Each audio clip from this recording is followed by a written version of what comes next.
હાટકેશ મંડળ દ્વારા ગણેશ ઉત્સવ પ્રસંગે 5 દિવસના પૂજનનો કાર્યક્રમ યોજાયો હતો। ભુજના ઉપલીપાડ રોડ ખાતે આવેલા આ કાર્યક્રમમાં જ્ઞાતિના વડીલ શ્રી દિવ્યકાંતભાઈ પાઠક અને ઇન્દ્રવદનભાઈ છાયાના વડપણ હેઠળ વિવિધ કાર્યક્રમો યોજાયા હતા।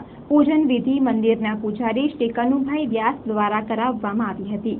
આ પ્રસંગે હિન્દુ મુસ્લિમ બાળકો માટે ગણેશ સ્તુતિ સ્પર્ધાનું આયોજન કરવામાં આવ્યું હતું, જેમાં મેમણ હસીના, મેમણ ઉછમા, થેબા સૌમ્યા, હેત વોરા, કણાંદ વૈદ્ય, અર્પિતા પટેલ વિજેતા થયેલ હતા। આ વિજેતાઓને શ્રી ચંદ્રકાંતભાઈ શાહ, વીઆર મહેતા, ભૈરવીબેન વૈદ્યના હસ્તે ઇનામો અપાયા હતા।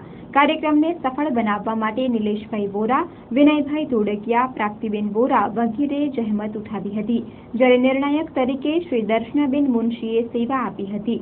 સમગ્ર કાર્યક્રમનું સંચાલન શ્રી સતીશચંદ્રભાઈ શુક્લાએ કરી હતી, જ્યારે આભાર વિધિ ભૈરવીબેન વૈદ્યે કરી હતી। આ પ્રસંગે શ્રી વિભાકરભાઈ અંતાણીએ ચંચળ ન્યૂઝ સાથે વાત કરી હતી।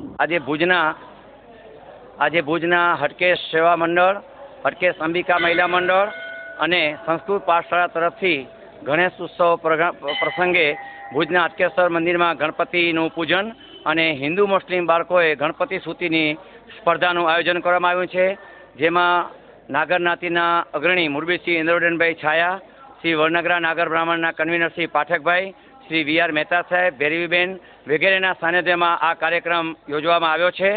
ઉત્સાહપૂર્વક આ ભાગમાં મુસ્લિમ બાળાઓએ પણ ભાગ લીધો છે અને અહીંયા ગણપતિ સ્તુતિના પ્રોગ્રામમાં કનુભાઈ વ્યાસે પૂજન વિધિ કરાવી અને અમને નાગર જ્ઞાતિ વ્યવસ્થા મંડળે જે સહકાર આપ્યો એ બદલ હું તેમનો આભાર માનું છું। આપણા માધ્યમ દ્વારા આજે ગણપતિનો ઉત્સવ થઈ રહ્યો છે, ત્યારે હિન્દુ અને મુસ્લિમ કોમી એકતાના અહીંયા આપણે દર્શન કરાવ્યા છે, ત્યારે ગણપતિની સ્તુતિ એ રજૂ કરી છે।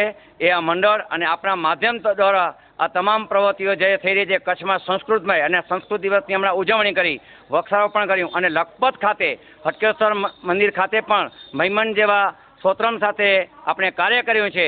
ફરી પણ લખપતનું મંદિર પણ શિરોમણ બનાવવાની પ્રમાણે નેમ છે। હટકેશ દાદા અમને પ્રેરણા આપે એ જ આજે હું ગણેશ ચતુર્થીને હું પ્રાર્થના કરું છું અને આજે મારા સ્વર્ગસ્થ માતૃશ્રીની સ્મૃતિમાં મેં આ મંડળને એક કેમેરો ભેટ આપ્યો છે। એ સદાય આપણે હસતા રહી આપણે પ્રવૃત્તિ કરીએ એ જ અપેક્ષા સાથે હું આપનો આભાર માનું છું। જય હટકેશ।